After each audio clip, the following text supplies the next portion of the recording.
NEET और JEE की परीक्षा सितंबर में होनी है। इस परीक्षा को लेकर देश में कई सवाल उठने लगे हैं। आखिर ये परीक्षा होनी चाहिए या नहीं? कुछ छात्र समर्थन में हैं तो कुछ विरोध में। सुप्रीम कोर्ट ने 17 अगस्त को मेडिकल प्रवेश परीक्षा नीट और इंजीनियरिंग प्रवेश परीक्षा जेईई मेंस को स्थगित करने की याचिका को खारिज कर दिया था। लेकिन इस परीक्षा को लेकर कई लोगों की अलग अलग राय सामने आई है। हाल में प्रवासी मजदूरों को उनके घर भेजने के बाद सुर्खियों में आए अभिनेता सोनू सूद की प्रतिक्रिया भी इस मामले में सामने आई है। उन्होंने सरकार से कहा है कि सरकार नीट और जेईई के एग्जाम इस हालत में बिल्कुल भी ना करवाए। सोनू सूद ने अपने ट्वीट में लिखा है कि कोरोना की इस परिस्थिति में बिल्कुल भी परीक्षा ना करवाई जाए, इससे छात्रों के जीवन पर संकट पड़ेगा। अपने ट्वीट में सोनू सूद ने शिक्षा मंत्री और पीएमओ को भी टैग किया है। सोनू सूद खुद इंजीनियर रह चुके हैं। वहीं इंस्टाग्राम पर भी उन्होंने नीट और जेईई परीक्षा रद्द करने के लिए एक पोस्ट किया है। नीट और जेईई परीक्षा को लेकर कई जगह प्रदर्शन हो रहा है। वहीं इस मामले में अब राजनीति गलियारों से भी प्रतिक्रिया सामने आई है। राहुल गांधी ने ट्वीट किया है और लिखा है, आज हमारे लाखों छात्र सरकार से कुछ कह रहे हैं। नीट जेईई परीक्षा के बारे में उनकी बात सुनी जानी चाहिए और सरकार को एक सार्थक हल निकालना चाहिए। वहीं पश्चिम बंगाल की मुख्यमंत्री ममता बनर्जी ने भी इन परीक्षाओं का विरोध किया है। उन्होंने कहा है कि इससे छात्रों का जीवन संकट में पड़ेगा। वहीं इस मामले में छात्रों की भी मिली-जुली प्रतिक्रिया सामने आई है। हमें एग्ज़ाम देना है और विपक्ष पार्टी क्या कहती है, हमें उससे कोई लेना देना नहीं है। हम हॉस्टल में रहते हैं, उसका वो मेरा 1 ईयर ख़राब हो जाएगा, उससे हमें एग्ज़ाम देना है।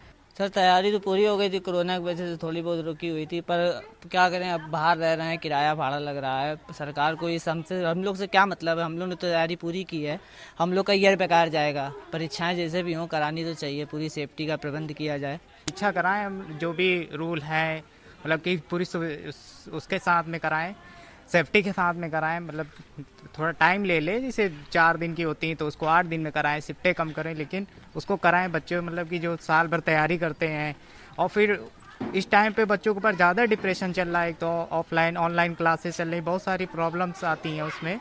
तो जो प्रिपरेशन वो लोग पहले से करे बैठे हैं, फिर बार बार डेट बढ़ रही हैं, घट रही हैं, तो उनका जो मतलब कि जो एक अंदर से कॉन्फिडेंस लेवल होता है वो बहुत डाउन हो रहा है। और ऊपर से बाहर रह रहे हैं, कोई दूर से आ रहा है, कोई किसी स्टेट से अदर स्टेट से आ रहा है, तो यहाँ का खर्चा है और बाकी बहुत सारी प्रॉब्लम्स आती हैं, खाने पीने की भी आती हैं समस्याएं।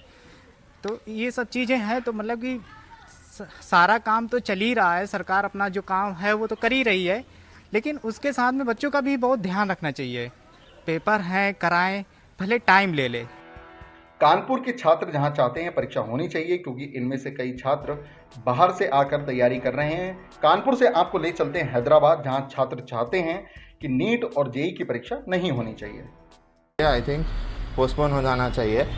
करियर का क्या है, करियर अगर ज़िंदगी रही तो रहता, ज़िंदगी नहीं रही तो क्या कर लेते, वो है मेरा बोलने का। अभी एग्ज़ाम्स लोग कंडक्ट करते हैं, बोल रहे हैं ये पैंडमिक सिचुएशन में एग्ज़ाम्स रखना अच्छी बात नहीं है। कहीं को बोले तो बहुत सोशल डिस्टेंसिंग नहीं रहती और बहुत बाजू बाजू बैठते लोग और सोशल डिस्टेंसिंग भी नहीं होती और इन्विजिलेटरों को भी प्रॉब्लम होती।